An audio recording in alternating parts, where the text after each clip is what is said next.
자, 예외 처리하는 부분을 우리가 한번 배워보겠습니다. 자, 예를 들어서 넘에 10을 저장하고요. 우리가 출력문 안에서 이 넘과 어떤 값으로 나눗셈을 진행하려고 해요. 그래서 나눗셈을 진행하면 이렇게 정상적으로 잘 나옵니다. 10 나누기 2 하니까 5가 나오죠. 자, 그런데 어떤 수학적 개념에서 어떤 수를 0으로 나누게 되면 사실은 오류가 발생을 합니다. 그래서 이 상태에서 실행을 하게 되면요, 콘솔 창에 이와 같은 오류가 뜹니다. 자, arithmetic exception이라고 해서 한마디로 산술 에러가 났다는 뜻이고요. 여기 콜론을 구분자로 해서 뒷부분에 있는 부분은 항상 설명이에요. 여러분들 왜 배열도 인덱스 길이를 초과하게 되면 여기에 항상 인덱스 값이 출력이 됐던 거 기억나실 거예요.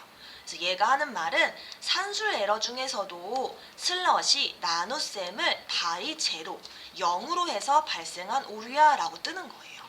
그래서 쌤은 만약에 이런 오류가 뜨면요, 요 코드를 이렇게 복사했다가 해당 라인에다가 이렇게 주석으로 항상 달아 놓습니다.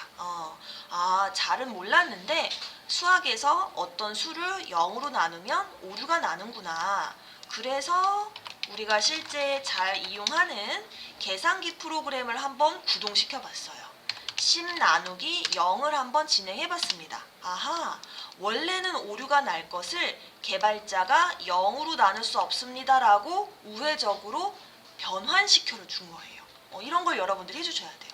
자, 그럼 어떻게 변환시킬 수 있느냐? 이렇게 가능합니다. 자, 지금 쌤이 넘으로 썼는데요. x와 그리고 y 이렇게 두 개의 변수를 한번 만들어 볼게요. 그리고 나눗셈을 이렇게 직접 적지 말고 x 나누기 y로 한번 해보겠습니다. 자, 우리가 이 상황에서의 예외 처리는 뭘까요? y가 만약 0이면 아까 계산기처럼요, 0으로 나눌 수 없습니다 라고 해주면 될 것이고, 그렇지 않으면 나눗셈을 진행해주면은 사실은 예외 처리가 끝나요. 그죠? 그래서 실행을 하면 빨간색 오류가 아닌 이와 같이 0으로 나눌 수 없습니다 라고 잘 출력이 됩니다. 자, 항상 이렇게 우리가 고려할 수 있는 예외 상황이면 좋은데 실제 여러분들이 개발을 하다 보면 코드 길이도 방대해지고 또 내가 미처 생각하지 못한 오류가 날 수가 있어요. 그럼 오류가 났을 때 가장 큰 문제는 뭐냐면, 자, 가장 큰 문제가 뭔지 지금부터 설명을 해볼게요.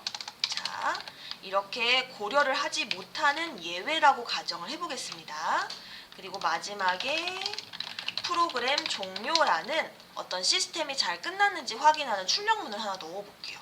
자, 그리고 실행을 하면 여러분, 가장 큰 문제가 여러분들이 엄청 큰 프로그램을 만들었어요. 그런데 오류가 나게 되면 이 컴퓨터는요, 특히 자바라는 언어는 이하 코드를 실행을 못 시켜요.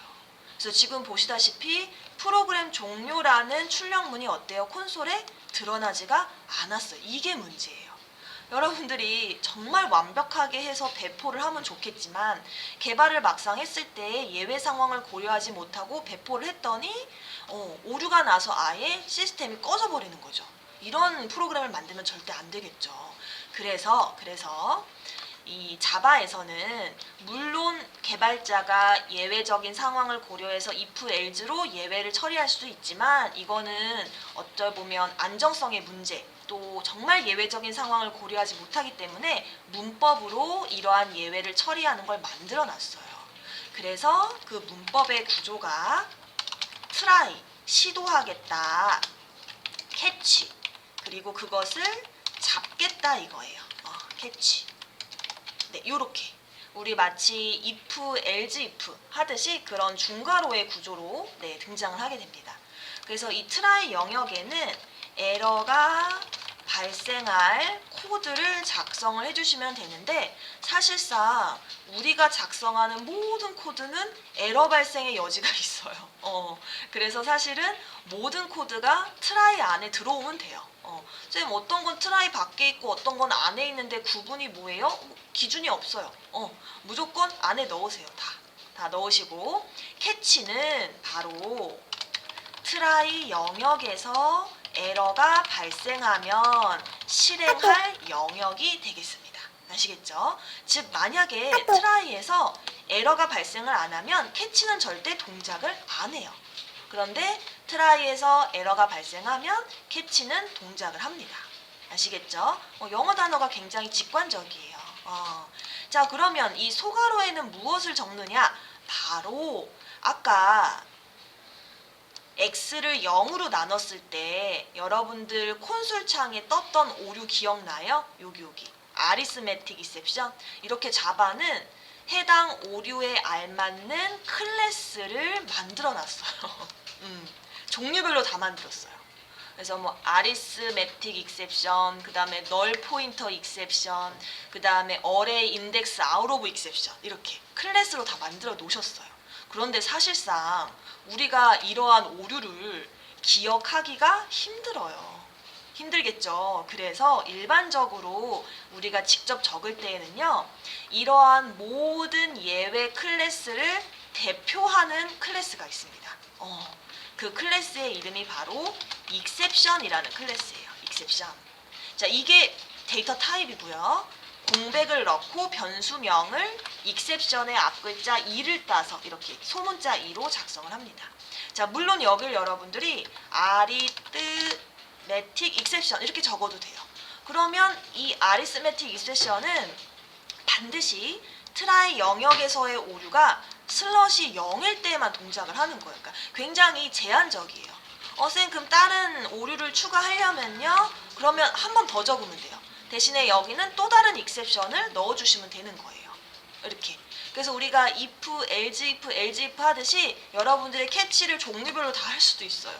근데 이거 얼마나 번거롭고 또 우리가 예기치 못하는 에러가 발생할 수 있기 때문에 대표 에러, 즉 이 익셉션은요, 여러분들이 생각지 못한 모든 에러를 다 해결해 준다라고 생각하시면 돼요. 나중에 이러한 개념은 우리 뒷단의 상속이라는 개념에서 나와요. 그래서 잠깐 보여드리면 우리 이클립스에서 컨트롤 T를 누르면 관계도라는 게 나옵니다. 우리가 부모, 조상, 또 조상의 조상이 있죠. 이런 관계도가 있어요, 클래스가. 그래서 보시게 되면요, 좀 쌤이 확인해주면 좋은데 안 나온다. 네, 어쨌거나 이 부분에 아리스메틱 익셉션이 있을 거예요. 그것의 부모가 여기 익셉션이다 라고 지금 나와 있는 겁니다. 그래서 대부분은 디테일하게 이렇게 적지 않고요. 네, 대표 클래스 익셉션으로 표현을 합니다. 자, 그리고 여러분들이 익셉션 2라고 작성하고서 이 부분에는 뭐를 적느냐? 뭐 이렇게 적어도 돼요. 오류 발생 이렇게 적어도 돼요. 그런데 이렇게 적으면 물론 한국어로 돼 있어서 직관적으로 콘솔 창을 통해서 확인할 수는 있지만 어떤 오류인지 우리가 읽을 수가 없어요. 자, 오류를 읽을 때 주로 자바에서 이렇게 친절하게 알려줬었죠. 우리는 이러한 메시지를 읽어야 개발자는 수정할 수가 있어요. 그래서 이 java.lang arithmetic exception 슬러시 by zero라는 오류 메시지를 출력해주는 기능이 있는데 그 기능이 바로 이.printStackTrace라는 메서드예요.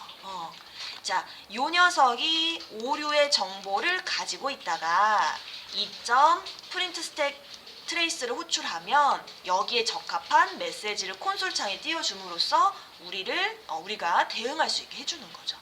자, 그리고 이 트라이 캐치의 가장 큰 장점은 무엇이냐면 아까 쌤이 오류가 발생하면 시스템이 아예 정지된다고 했죠.